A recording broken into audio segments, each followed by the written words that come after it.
É aquela ideia repetida, constantemente ali repetida. Repetidamente, não só na condição encarnada, quando a gente dorme e vai para o plano espiritual, acontece isso. Existe um caso muito interessante, eu não estou lembrado do livro, mas eu acho que é de Filomeno de Miranda, parece que é Marina, ou Marisa, eu não me lembro o nome da moça, da jovem. Ela estava com o seu companheiro frequentando uma casa espírita. E a obsessora do homem, do marido dela, não queria que ele frequentasse a casa espírita. Porque sabia que aquela frequência à casa espírita estava fazendo com que ele modificasse e ela não conseguisse mais acesso a ele. Então ela encontrava acesso na esposa dele. E durante o sono ela exercia essa hipnose repetida. Quando você acordar, você vai implicar com ele. Você vai arrumar todas as dificuldades para que ele não tenha condições de ir à casa espírita. Então, era realizada uma verdadeira hipnose repetida. E ela já acordava pronta. Ela já acordava implicando com o marido. Arrumando programas, arrumando distrações, arrumando tarefa em casa, de forma que dificultasse o trabalho dele e ele não tivesse tempo para as coisas espirituais. Então isso ocorre com muita frequência.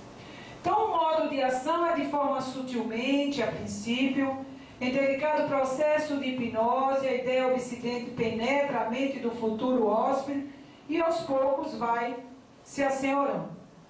Eu estou apertando errado, viu, gente? Então o perseguidor age persistentemente para que se efetue a ligação mental, enviando seus pensamentos numa repetição constante e hipnótica, como eu falei. Os condicionamentos do pretérito são imã para atrair. Nós trazemos as nossas fraquezas, nós trazemos as nossas culpas, e isso é que faz com que esses espíritos se liguem a nós. Obsessores existem que dão prosseguimento na Terra à obsessão já pré-existente no plano espiritual. Existem muitos processos obsessivos que já vem de antes do nosso renascimento. Então prossegue, às vezes por misericórdia divina, quando na vida física nós vamos ter os nossos filhos, ele renasce no seio familiar, ele retorna ao nosso lar. Mas às vezes eles não têm condições de retornar e perdura esses processos de obsessão. Muitos não têm consciência do mal que estão praticando. Muitos espíritos levam culpas profundas, assassinatos, traições, espíritos de todas as naturezas que levam culpas dolorosas, fixações monoideias, e eles perdem o seu perispírito, eles perdem a forma perispiritual. Espíritos que tomam forma animalescas, e esses espíritos muitas vezes são colocados próximos àquela criatura, justamente para intensificar o acesso, o assédio àquela criatura. Então, esses espíritos, lembrando, nunca agem sozinhos.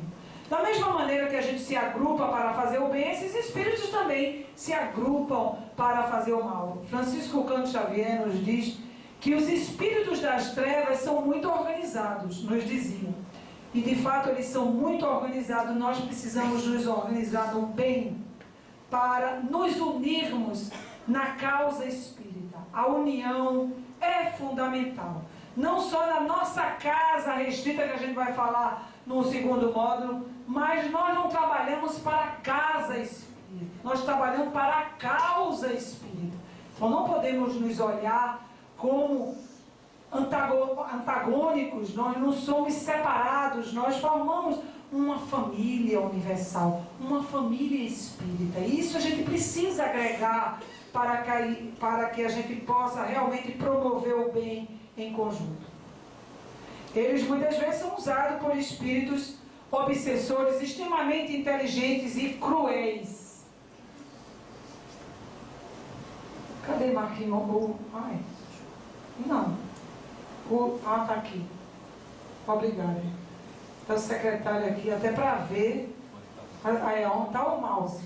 Gente, eu vou botar aqui um alerta da nossa irmã Sueli. Alerta aos trabalhadores encarnados.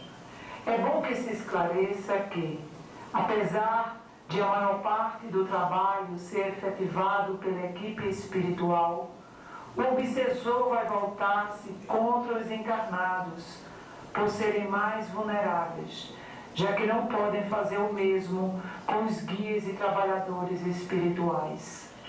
Então, eu acho que a grande maioria aqui trabalha em sala mediúnica, trabalha em reunião desobsessiva, o cuidado que temos que ter de vigiar o nosso comportamento, a nossa vida, dirigirmos a nossa vida dignamente para que esses espíritos não encontrem acesso a nós e não causem danos às nossas vidas. Porque o trabalho espiritual é um trabalho de grande responsabilidade para todos nós. Somos ceareiros de Jesus, somos os trabalhadores da última hora e precisamos estar de alerta, principalmente nesse momento que estamos atravessando no orbe terreno. Então, fatores que vão levar à obsessão, todas essas imperfeições morais que dão ensejo à ação dos espíritos obsessores. Orgulho, maledicência, inveja, cobiça. Está aqui o orgulho em primeiro lugar. Orgulho, irmão do egoísmo, pai de todos os vícios, o oposto à humildade. Acho a humildade uma virtude por excelência. O egoísmo é o oposto da caridade. Sem caridade, fora da caridade, como Allan Kardec nos diz, não há salvação. Então precisamos extirpar de nós o egoísmo e o orgulho para que possamos de fato compreender as verdades espirituais. Então somente existe a obsessão porque há endividados, criaturas que se procuram através dos tempos para acertar os débitos do passado. Se devemos, temos que pagar. Como se dá o processo obsessivo? Kardec explica também que há um envolvimento fluídico. Vejamos como é o envolvimento fluídico, que eu falei isso aqui. Na obsessão, o espírito atua exteriormente, com a ajuda do seu perispírito, que ele identifica com o do encarnado, ficando este, afinal, enlaçado como uma teia e constrangido a proceder contra a sua própria vontade. Está vendo aqui? Os fluidos deletérios do obsessor vão encharcar os fluidos do obsidiado. E daqui a pouco eles estão completamente envolvidos com um só fluido. É dessa maneira, por isso que o passe é uma das terapias que auxilia na retirada desses fluidos densos, mas também não adianta a gente tomar só passe, porque tem pessoas que acham que o passe vai resolver, vai ser um verdadeiro milagre. Não existem milagres. Existe trabalho, existe esforço, existe mudança, e isso faz com que esses bondosos amigos espirituais encontrem acesso a nós e nos auxiliem. A cada sessão feita pelo hóspede, nos diz Filomeno de Miranda, pelo hospedeiro, mais coerciva se faz a presença do hóspede, que se transforma em parasita insidioso. Então, cada situação que ele consegue. É uma discussão ali, é uma irritação acolá, é um grito que a gente dá com o menino ali, é uma falta de educação que a gente comete, que a gente não se dá conta no dia a dia. Não se dá conta desses processos e das influências que nós permitimos que aconteçam nas nossas vidas. Certo dia eu estava, não foi eu, foi meu esposo, estava para colocar o carro no estacionamento, esperando que uma pessoa estava saindo, e uma pessoa entrou, chegou depois e entrou na frente dele. E ele, muito educadamente, que ele é uma pessoa muito tranquila, e foi lá e disse, eu ia botar aí. Tinham 4 homens. Ele disse, mas nós botamos, e daí? Ele fez, não, nada, muito obrigada. É assim que a gente deve fazer. Melhor que ele não tivesse ido procurar saber, ainda era melhor. Né? Ia procurar outro. Mas a gente poderia, num momento desse, eu ia botar aí, eu vou botar aí. E apanhar. E ainda era levar o obsessor para casa. Não é? Então é melhor a gente se resignar. Orar, não é contar até 100, não, é orar. Pedir ajuda naquele momento, porque a gente vai se irritar. Né? A gente chega, vamos supor, no shopping, vai estacionar, o shopping está lotado, a gente precisa comprar o presente da mãe, que é o Dia das Mães. Aí a pessoa vai e entra na frente, e a gente respira e ora, pede a Deus forças e envia paz para aquelas criaturas. E a paz fica conosco, primeiramente. Porque quem emana a paz é sustentado por essa paz. Então, são essas situações que a gente não se dá conta. Que a gente agride o outro, a gente comete um desatino com o outro, daqui a pouco a gente está com uma dor de cabeça. Foi aquilo que você fez com ele, e ele emitiu uma força negativa para você. E você não sabe por que você está com aquela dor de cabeça.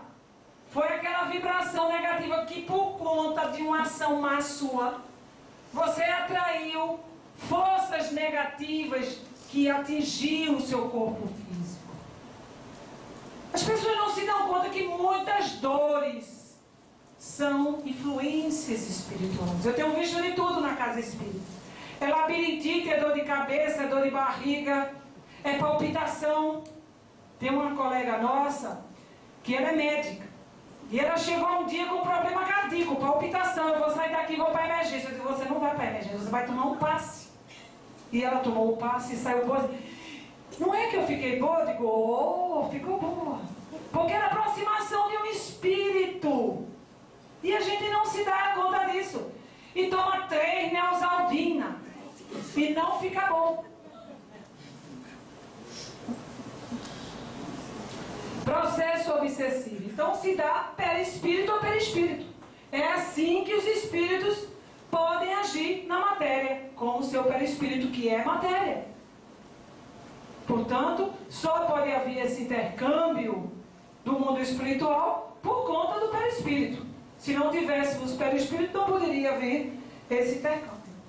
Então, a intercessão se dá por um processo análogo ao que acontece no rádio. Quando a emissora clandestina passa a utilizar determinada frequência operada por outra, prejudicando-lhe a transmissão. Vocês já ouviram? Quando fica aquele chiado, é o que acontece. O espírito se introduziu na nossa mente. Não tem coisa pior. A única coisa, a única liberdade que nós temos é a liberdade de pensar. E quando nós perdemos a liberdade de pensar, estamos com o nosso pensamento escravizados pela mente de uma terceira, no terceiro ser. É muito doloroso. Só quem passou por processos obsessivos sabe como isso é ruim. Então, as bases de operação dos espíritos são os centros cerebrais, onde reside a linguagem, a sensibilidade, a memória e a percepção. Por isso que tem pessoas que estão em processo obsessivo, tem problema de memória.